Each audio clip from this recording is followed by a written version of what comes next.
त्यो संविधान बनाउँदा केपी ओली पनि त्यो संविधान सभाको सदस्य थिए र उनले पनि त्यो संविधान सभाको निर्माण गरिसकेपछि संविधान निर्माण गरिसकेपछि उनले पनि हस्ताक्षर गरेका छन्। तर आज आफ्नै हस्ताक्षरलाई उनले चाहिँ नि बलात्कार गरेका छन्, त्यसलाई अस्वीकार गरेका छन्, त्यसमाथि आक्रमण गरेका छन् र संविधानको मर्म र भावनाका विपरीत उनले अहिले फेरि संसदको विघटन गरेका छन्। कमरेडहरू, यो संसदको विघटन भनेको यो संविधानको विघटन हो। वास्तवमा संविधानलाई पाल पार्ने काम हो, संविधानलाई विध्वंस गर्ने काम हो। राम्रो जुन संवैधानिक सुनिश्चितता, देशमा जुन अस्थिरता आइरहेको थियो त्यसलाई चाहिँ स्थिर ढङ्गले अगाडि बढाउने जुन एउटा सम्भावना हो देशको, त्यो स्थिरतालाई अब समाप्त पारिदिएका छन्। अब मानिलिनुहोस् वैशाखमा चुनाव भयो, कुनै पनि बेलामा चुनाव भयो, चुनाव भएरै कुनै सरकार बन्यो भने पनि कुनै पनि सनकमान प्रधानमन्त्रीले त्यो संसद कुनै पनि बेलामा विघटन गर्न सक्छन्। अब यो त नजिर हुन्छ। यदि यसलाई नजिरको रूपमा स्थापना गर्ने हो भने हाम्रो मुलुक जसरी विगतका 50, 60, 70 वर्षसम्म अस्थिरताको शिकार भयो, फेरि त्यो अस्थिरताको शिकार हुने दिशातर्फ अगाडि बढ्छ।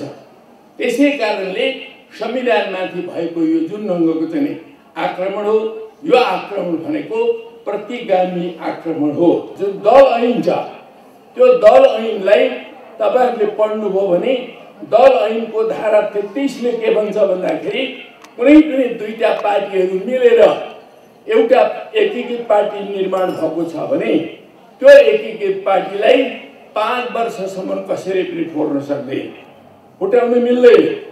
इटान साथ त्यो ऐनले भनेको छ र फुट्नै पर्ने खालको कुनै परिस्थिति जन्मियो भने पनि त्यो फुटाउनको लागि संसदीय दलमा पनि 40% हुनुपर्ने र पार्टीको केन्द्रीय कमिटीमा पनि 40% पुग्नुपर्ने।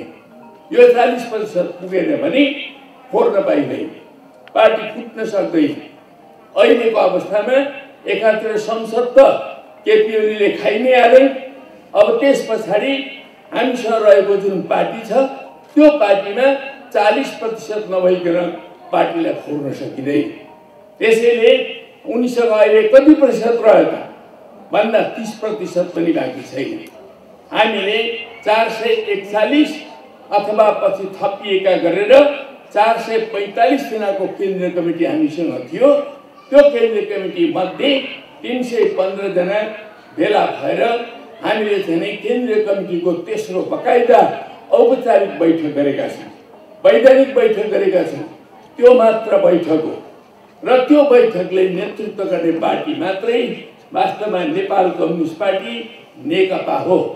तर केपी ओलीले केही मान्छेहरूलाई तानेर जसरी बालुवाटारमा चाहिँ भेला गरेका छन्, त्यो भेला भनेको एउटा गुटको भेला हो, त्यो संविधान विरोधी भेला हो, त्यो लोकतन्त्र विरोधी भेला हो, त्यो अराजक मान्छेहरूको भेला हो, त्यो मुलुकलाई लुटपाट गरेर खाने मान्छेहरूको भेला हो। त्यसको नायक अहिले केपी ओली बन्नु पुगेका। हाम्रो देशको कम्युनिस्ट आन्दोलनमा कमेडहरू सुरुदेखि आजसम्म हेर्दाखेरि कहिले उग्र वामपन्थी भड्काउहरू जन्मे, कहिले दक्षिणपन्थी भड्काउहरू जन्मे।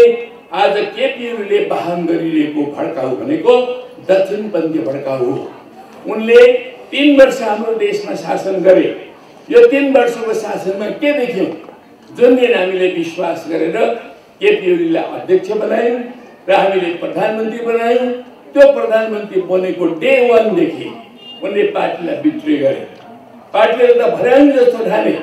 त्यो पदमा पुग्नको लागि हाम्रो गौरवमय पार्टीलाई उनले भर्याङ बनाइदिए र डे 1 देखि पार्टीलाई उनले बिर्से, पार्टीका नीति निर्णयहरूलाई बिर्से र त्यसलाई बिट्रे गरे र उनले क्याबिनेट फर्मेसन गर्दाखेरि पनि एकलौटी ढङ्गले गरे।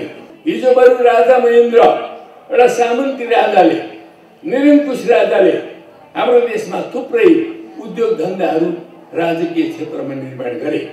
समाजवादी मुलुकहरूको सहयोगबाट तत्कालीन सोभियत सङ्घ, चीन आदिबाट सहयोग लिएर अनेकौं उद्योग धन्दाहरू उनले त्यति बेला निर्माण गर्न सके।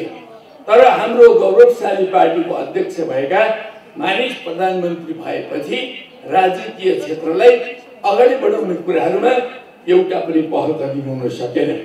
कस्तो औद्योगिक नीति लिएर हाम्रो देशलाई चाहिँ समाजवादतर्फ लानु पर्थ्यो भन्ने कुराहरूमा एउटा पनि ठिक ढङ्गका कदमहरू चाहिँ उहाँले चाल्न सक्नु भएन, जसले गर्दाखेरि मुलुक अन्योन्यग्रस्त बन्यो। उहाँले जे खालका कामहरू गर्नुभयो, धेरै गफहरू गर्ने, उखान तुक्काहरू हाल्ने, मान्छेहरूलाई चकमा दिने, र घर घरमा चाहिँ म के अरे ग्यास चुलो ल्याइदिन्छु भन्ने आदि। खोइ कहाँ आयो त ग्यास चुलाहरू? त्यही उसमा पनि बालुवाटारमा पनि छ कि छैन ग्यास चुलो थाहा छैन। त्यसो हुनाले ग्यास चुलो मान्छेले पाइपलाइन, ग्यास पाइपलाइन घर घरमा ल्याइदिन्छु भन्ने, यी सब गफ हाँकेर मान्छेहरूलाई चाहिँ अल्मल्याउने खालका कामहरू उहाँले धेरै गर्नुभयो। मान्छे स्खलित हुँदै गएपछि, वैचारिक रूपले स्खलन हुँदै जाने, राजनीतिक रूपले स्खलित हुँदै जाने, सैद्धान्तिक रूपले स्खलित हुँदै जाने भएपछि आखिरमा यस्तो ठाउँमा पुग्दो रहेछ। हिजो हामीले केशरचन्द्र रायमाझी पनि देखेकै हो, विभिन्न ढङ्गले अनेक बेलामा कम्युनिस्ट आन्दोलनप्रति गद्दारी गर्ने, देशप्रति गद्दारी गर्ने अनेक मान्छेहरू देखेका हौँ।